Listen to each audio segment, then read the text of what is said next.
At the ongoing 80th session of the United Nations General Assembly ONGA in New York, USA, Vice President Kashim Shettima showcased Nigeria's $200 billion energy transition opportunity to investors. Shettima disclosed the opportunities at a roundtable hosted by the Business Council for International Understanding, BCIU. The VP emphasized the need for partnerships to maximize the multifaceted, multi-billion investment opportunities across the country. Shettima noted that Nigeria is West Africa's largest economy and Africa's largest consumer market. And the beauty of the Nigerian nation is that our median age is 16.9, with 58% of our population below the age of 30.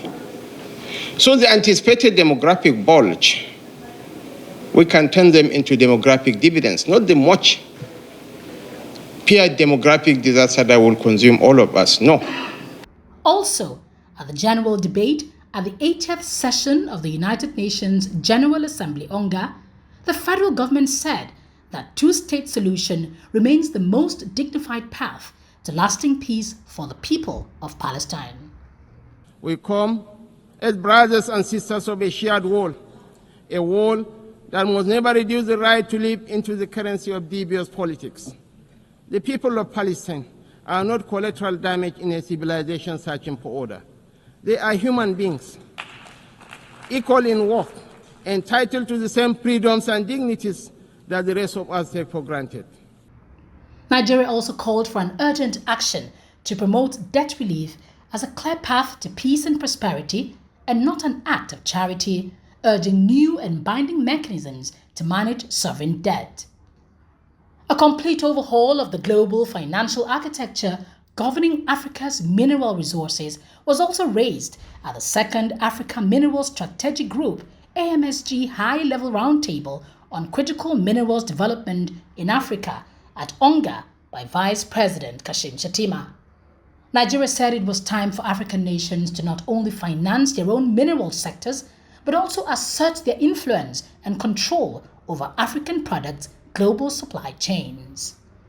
As chair of this roundtable, I pledge, on behalf of President Bola Ahmed Tinubu, Nigeria's unflinching commitment to ensuring that AMSG fulfills its promise of catalyzing a mineral-led renaissance. Let us rise from this dialogue with a communique of clarity, a framework of action, and a spirit of unity.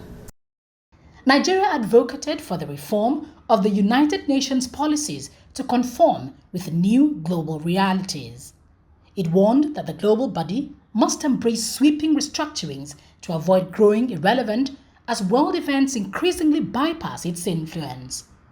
The president criticized the organization's record, pointing to the ongoing human suffering in the Middle East and other regions as stains on our collective humanity. Nigeria cautions that the UN's credibility is being undermined by the gulf between its words and deeds, while positioning Nigeria's economic transformation as a model for developing nations. In the course of the week, Vice President Kashim Shettima met with UN Secretary General Antonio Guterres at the UN headquarters in New York to discuss Nigeria's bid for a permanent seat on the Security Council. The meeting, held on the sidelines of the 80th UN General Assembly, also focused on the Sustainable Development Goals (SDGs), climate change, and strengthening democracy in Nigeria and Africa.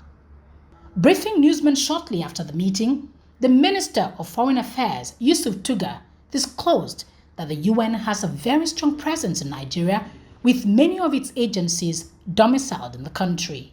We're also partnering with the UNDP on a regional partnership for democracy, security in the region, and the VP further emphasized the need for the UN to support Nigeria even more.